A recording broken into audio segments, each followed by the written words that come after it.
We can't build a lot of new houses now. We can't build many new office buildings. But what we could do is make more energy efficient every school, every college, university building, every hospital, every auditorium, every state, county, local building, every office building in America, and every construction worker who's unemployed today in America could go back to work at a dignified salary.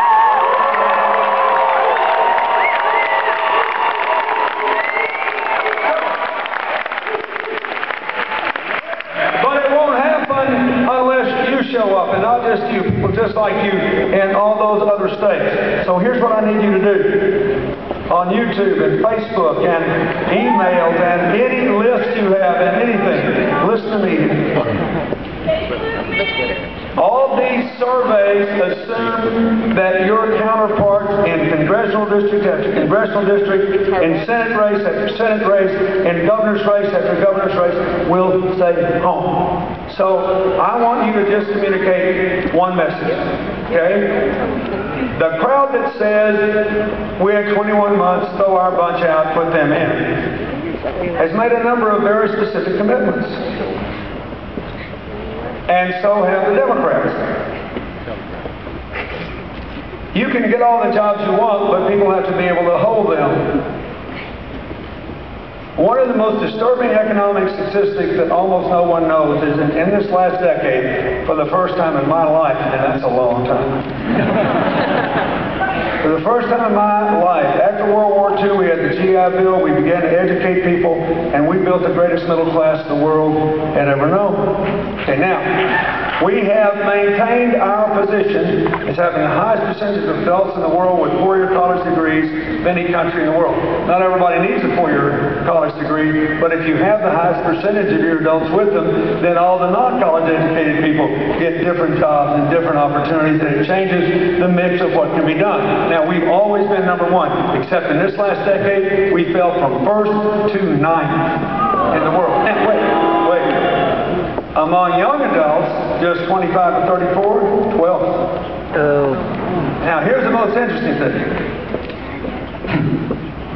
We're still first in the percentage of our young adults who go to college.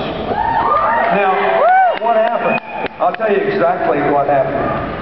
The cost of college rose nationwide 75% after inflation, and the college aid program and the student loan program, the student work program didn't keep up. So all over America, people started dropping out of school thinking, I cannot borrow any more money. I will not be able to pay this loan. This is going to be a nightmare. This is a disaster for America. So the president proposed and the Congress passed a bill that takes national. An experiment I tried when I was president on a voluntary basis, and then my successor got rid of it. Here's what it says. It says, let's stop subsidizing the banks to make student loans and spending a lot of money. And instead, let's just have a little loan reserve fund. Let the Department of Education send to San Jose State or any other college in California the money for the student loans, loan the money to the students direct. That will cut the cost of loans. Saved every student when I was president $1,300 in repayment on every $10,000 they borrowed. And the university makes money. I want you all to listen to this, because most American students don't know. Even more important, it says that from now on, every single solitary student in the United States of America that has a loan has the legal right to pay that loan back as a small fixed percentage of their income, never more than 10%, unless if they become school teachers or others with modest income, for up to 20 years. You can never be bankrupted. Do you understand what this means? Nobody ever has to drop out of college again because of the debt burden.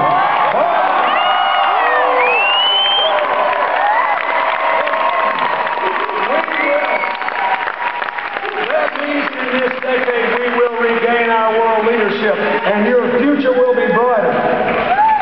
Unless you stay home and the other party wins the Congress. Because they put up this pledge, says what they're going to do. They have pledged to cut a minimum of 25% in education training fund across the board. They say they're going to balance the budget, but the leaders have pledged, I know you're going to find this hard to believe, they have pledged to repeal the student loan reform so that it dies before you ever get hooked on it and you see how wonderful it's going to be. Now, that's fine, but listen to me. Most young people don't know this past, much less what's in it, much less that the Republicans have promised to repeal it. They think they can get a free ride. And they're not going to stand up and run ads and tell the truth. The true position is, vote Republican. We will raise the price of going to college. We will make it harder for you to repay your student loan. And we will increase the debt by $60 billion. Why would they do that? Because the people running all these secret TV ads want their $60 billion back. That's why. We want to give it to you and your future and people just like you all over America. Now, wait a minute. I'm being serious. If you meet anybody in California, at San Jose State, if you know anybody that you do email back and forth with, if you know anybody anywhere in America who tells you they don't think they're going to vote, they can't be bothered to vote for Jerry Brown and Gavin Newsom, ask them, what planet are you living on? Are you really willing to compromise your future? Do you understand the decisions they're going to have to make on this budget? And what happens to higher education? And what happens to education for younger people? And how we're going to get these guys back to work? Do you understand that? I am telling you, your future's on the line. You got to show up. But you can change the outcome of the congressional election in America from this campus if you use the social networks to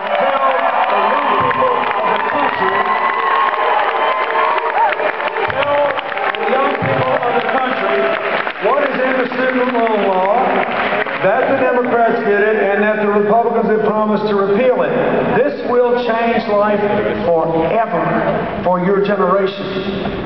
But you have to care enough to show up and vote to keep it.